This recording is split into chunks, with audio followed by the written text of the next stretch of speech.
but it's the secret that very few people ever want to talk about, and it's when you come into the CrossFit gym, you want to leave more bangable.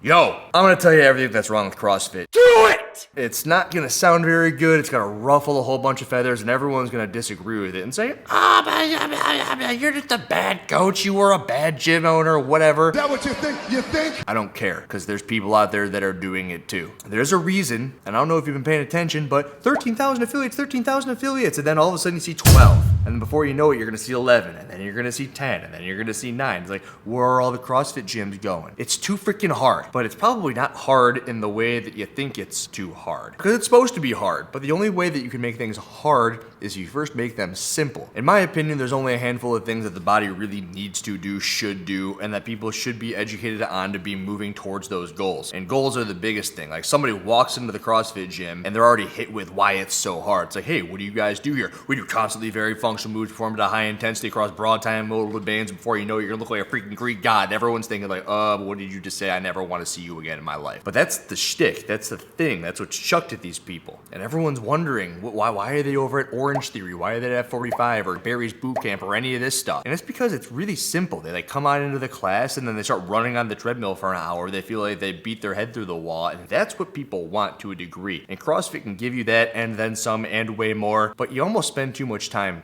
talking, not enough time moving. I used to have this thing, and I know I've told Alexis this a bunch of times, but if the warm-up, every single day in the warm-up, you do 10 scat pull-ups, you do 10 scat push-ups, that's 50 a week if you do 5 days a week, Monday through Friday in a CrossFit affiliate. And if you do that 4 times a month, that's 200 scat pull-ups, that's 200 scat push-ups, and then the entire time you're doing that, you're strengthening your shoulder girdle. And also there needs to be the education piece where if you have a class of 10 to 15 people, you're walking by and someone's doing one of these, and you're like, you could really be moving through that range of motion in your scap a little bit better, elongating it, giving yourself a better thoracic extension. You don't need to tell those people these things because you, the coach, know that. It's not your job to explain this stuff to people because they don't give a hell. Don't tell them. Just say, don't make it so short, elongate that stuff. You're building the house of cards and you're moving in the warm-up through full ranges of motion. You're getting better through the warm-up. You're doing more work, and it's better work than is being done at an Orange Theory, an F45 at Barry's Boot Camp, or any of those places. But I want to let you in on a little secret, and it's the secret that isn't a secret, but it's the secret that very few people ever want to talk about, and it's when you come into the CrossFit gym,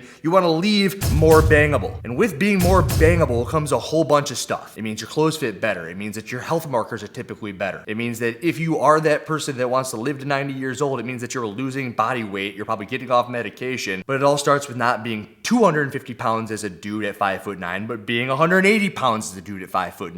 And if you're not carrying around that extra 70 pounds of body fat because you're doing an extra set of scat pull-ups every single day for freaking 200 reps in this range a year, and because of all those repetitions that you're doing, you're not going to blow out your shoulder keeping yourself out of action for 3 months where you just have to sit there for 3 months and put on 20 pounds of body fat because your range of motion's better. That's the beauty in a CrossFit freaking gym. So that was my first point. You only got an hour, and you have to get as much out of these people in this hour as freaking possible. And it doesn't happen with words. That's the thing about CrossFitters. They love to talk. Quit talking. Nobody wants to talk. People who do want to talk, you got to remind them why they're there in the first place. You want to look good naked? Well, you can go talk anywhere. Talk on the phone, talk while you were doing stuff, that's fine. Make sure you're doing stuff because you're here to do stuff. And if there is one thing you gotta talk about, and it's the one thing that nobody ever listens to, everyone has their rationalizations and their reasons for why they can't do it, is stop eating like a freaking idiot. If it doesn't grow on the ground or have a face on it, you shouldn't be putting it in your mouth. If you drink alcohol or you eat sugar, you're not gonna be looking better naked. It doesn't even, it's almost like alcohol. I would have these people who are competitive people and they were in their 20s and they're like, yeah, well, I wanna go to the CrossFit games. I know I've said this before, but then they'd spend Friday and Saturday drinking their freaking faces off, and then they'd show up on Sunday and be like, oh, this workout sucks, and they'd roll around on Monday, and then they were starting to feel good again. Tuesday, Wednesday, Thursday were good training days, and then they get blasted again on Friday and Saturday. And it wasn't just the competitive people that would trickle down. It was like, if they can do it, I can do it. It would ruin the members. And I was always having to go to war with these people. I'm like, what are you here for? Tell me what your why is. You want to go to the CrossFit games? You want to go to the regionals? You want to look good naked? You're a member? What are you doing getting blasted? It's like, well, I had this business outing. It's like, I had to do it. Like, no, you didn't. I worked with a client, and I'm like, hey, every time you cheat and you start drinking, you're going to pay me $500. And you know what happened? They stopped freaking drinking. That's a real story. It happened. ChatGPT, write me a contract that says every time somebody drinks alcohol, they owe me money. Boom, done. Have them sign it, freaking lawyerize it, the whole crap. After you dial in the nutrition, where it should be as simple as that, you don't have to tell them fitness in 100 words. You don't have to tell them to eat nuts and seeds, little fart, no sugar, but whatever. It doesn't doesn't matter. Just tell them, has a face, grow in the ground, put it in your mouth. That's all you can have, and you're good to go. If it has calories in it, don't drink it. As I drink my Liquid Death, my 20 calorie per can Liquid Death, which I'm not sponsored by, but I really like. Flavor with agave. It's like honey, I think. Freaking hypocrite. And I'm all about these feedback loops, guys. If you're gonna go to the gym, spend the money on the gym, you might as well eat what you're supposed to do to get to the position you want to get in. And it stretches out to alcohol, but it also applies to sleep. When I was a competitor, sleep was the most important thing in the world. I know you've heard Matt Fraser talk about it, you've heard people like Brooke Wells talk about it, but it goes for everybody the same way. If you want to work out at 6 a.m., put yourself to bed by 9 p.m. And if you can't go to bed by 9 p.m., I would tell people, like, what are you even doing here at this time? You can go later in the day. It's like, no, I can't. I got it. Blah, blah, blah. Yes, you can. You get off at work at 4, show up at 5. Get that extra couple hours of sleep in the morning. I had a couple of members. One worked at McDonald's and the other was a nurse. And they had kids, full-time jobs. They put themselves to bed at 8:30 or 9 p.m. They'd show up at 6 and they freaking murdered it. They looked great. The most fit, healthy couple you've ever known. And it's really only an N of 1, N of 2, but I look at this couple compared to another couple that I know went to bed at like 11:30 or midnight, woke up at 5 a.m. about 5 hours later, and then they would just like slug their way around the gym, and it almost looked like they were 10 years older than they should have been. They were miserable being there. No one wanted to be around them. Still great people, but they were way greater people on that Saturday class, which wasn't at 6 a.m., but it was at 9 a.m. They got a couple extra hours of sleep and like completely different people. Wow. And it's that snowball effect. It's like the second you put the sugar in your mouth, you're going the wrong way. But they're just going the wrong way 5 days a week, and they think they're doing the right thing. Oh well. But all they had to do was sleep. It's eat the right thing, sleep the right way,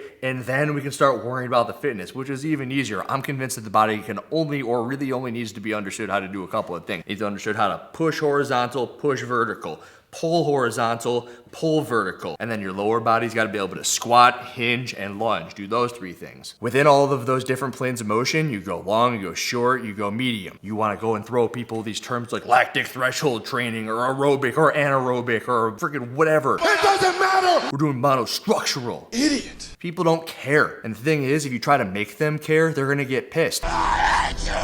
Like earlier I was talking about, you gotta be able to do the scat pull up in a longer range of motion for the thoracic extensions. Like you throw a buzzword out there and they freaking shut up. They don't care. And once you start paying attention to it, you can see people tune out. It's like what I would imagine if you're a 3rd grade school teacher and you're talking to the students and all of a sudden you see them all like doze off and their heads go down. And then the teacher's got a call on them and they gotta shoot their head up. The student knows they didn't hear anything. The teacher for sure knows that they weren't listening. And no one feels good about it. And adults are just bigger children, especially when you're in a CrossFit gym. But why are the kids in school? Because they want something. They want a good grade, they want to go to college, they want to get a good job, they want to do all that stuff. The person is in the CrossFit gym because they want to look good naked, because it's got all these other effects that come from that. Longer life, better mates, health insurance gets cheaper, you live longer, you play with your kids forever, your clothes fit better, you don't feel like garbage all day every day because you look good naked, you lost weight, you're not carrying around a freaking 70-pound bodysuit every day. It's your job as the teacher to get them there without putting them to sleep. Now here's something I got. In kindergarten, everybody wanted the coolest like folders or binders or something. Remember, everyone had the stuff you could draw on them, or maybe you cover your books with the coolest book sleeves. And then once you got to like 3rd or 5th grade, you got the calculators, like the T95 calculator, where you turn them upside down, you could write boobs on them, or maybe you could play asteroids on them or whatever, or the snake game where you eat stuff. And then what was the equivalent in high school? Probably just cell phones at that point for people like me. You get T9, you can see who's the fastest T9 texter, and you're almost just texting for the sake of texting because it's something to do in class outside of doing what you're supposed to be doing in class. And this is what I'm going to say, the crap that you need to avoid. The crap that you as a teacher need to do what you can to tell everybody why you don't need a T85 calculator, because you're all going to have iPhones when you grow up anyway, and why the book sleeves don't matter because they redo the additions all the time in freaking kindergarten. In CrossFit, it's grips. I'm convinced that people who are doing banded pull-ups don't need grips. But my hands, they have grips, they have grips. If you can't hang on to the bar, there's a good chance you probably shouldn't be doing the pull-ups that way. Oh well. I have this entire thing about like people who wrap their thumbs over the bar versus the thumbs around the bar. It's not too small, it's too thin. And there's this muscle that'll kick in when the thumb is wrapped around the bar that doesn't kick in when it's wrapped over the bar. Like, why do people get slap tears in their shoulders? Well, maybe because when you're hanging onto the pull-up bar and you got these grips on, you're not grabbing onto the bar, and there's just this entire trickle down. This chain isn't firing, and all of a sudden there's a muscle in here that isn't turning on, which makes your shoulder go lax. And it all starts with the fact that you never did any grip strength training. See, as you can see, The more you well. around, the more you're gonna find out. You put the grips on, and all of a sudden you're just flipping around on the bar. But so-and-so's got them, and grips are cool, and I need all this gear. What else do I need? Straps. Straps. I can't push a barbell over my head without my wrists hurting. I can't handstand walk without my wrists hurting. Imagine getting up out of bed in the morning, and you're like, I can't walk to the bathroom to go pee because my ankles hurt, so I gotta put on my ankle straps.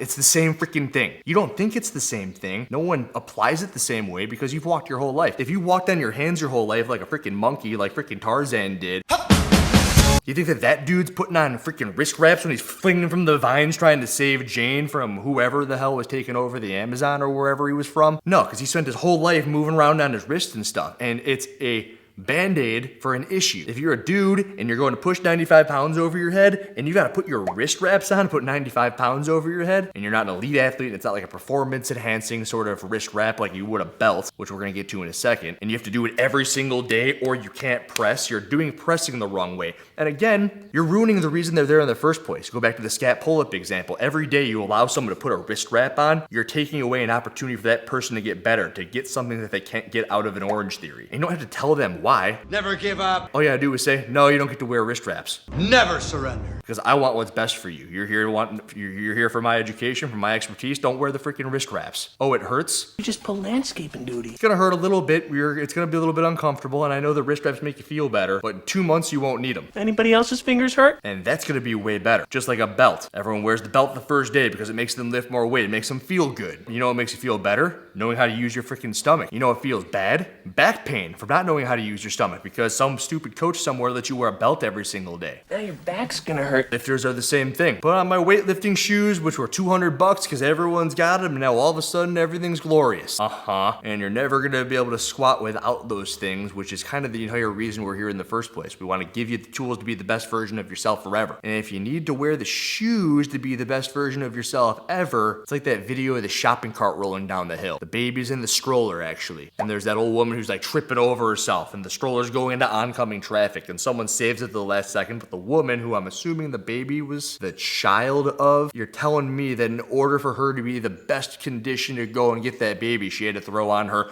weightlifting belt, her wrist wraps, her shoes so that she could bolt down the hill. And hell, maybe that's why she fell over, because she's so accustomed to needing all of these tools. Or maybe she hadn't done her recovery. She hadn't put on her moon boots with her hypervolt after her ice bath. She fell down because she skipped her ice bath after the CrossFit gym, and all of a sudden her entire body tensed up when the baby started rolling down the hill and she was screwed. All recovery does, every single recovery method you've ever seen anywhere is all about blood flow. And there's a benefit to it. Don't get me wrong, the ice bath's good, hypervolt's good, cuffs are good, but they're not necessary. What is necessary is showing up to the gym and doing as much as you can in that hour. Because the more you move, the better you're gonna look. The better you're gonna look, the more often you wanna show up. And the better you look, the more people are gonna wanna know what it is that you do. And this is something I think that Ryan Fisher actually does really well. Ryan Fisher, a lot of people hate on the dude for various reasons, and I'd say that like 90% of his stuff is spot on. A couple of things he throws out there that I'm wondering whether or not he truly believes in, or whether or not he's just saying it to kind of catch some attention. But you do chalk fitness, you wanna look like you do chalk fitness. You do CrossFit,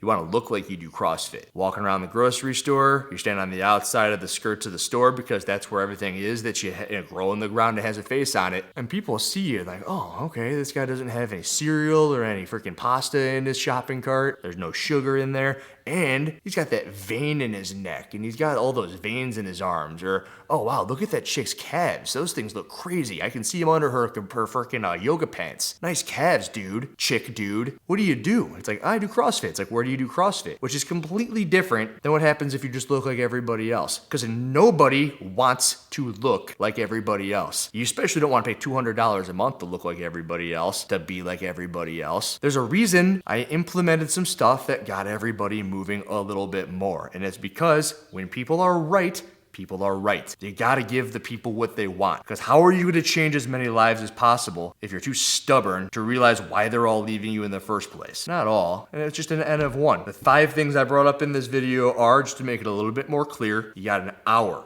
Find out why they're there, and you get them moving as much as possible in alignment with the goal, which I believe always stems from looking better naked. 2, it's all about nutrition. Number 3, it's sleep. Then 4 is exercise. Your body does those things, the push, the pulls, the squats, the lunges, the hinges, and then you kind of go from there. You go short, long, medium. And you avoid all the shiny objects, the calculators and the book covers and all that crap. Because you know what? While they're cool and they're good and they can help, it's the 5% of the stuff that you should have gotten from what you were eating, from what you should have been sleeping for. And if you do all that stuff right and you avoid the alcohol and the sugar and all that stuff, you probably don't need the recovery stuff anyway. And if you do, then it's the cherry on top. And then you're Brooke freaking Wells. That's all I got to say about that. Andrew Hiller, out. Please press that like button, no one touches there. Yesterday, we said tomorrow. So just do it!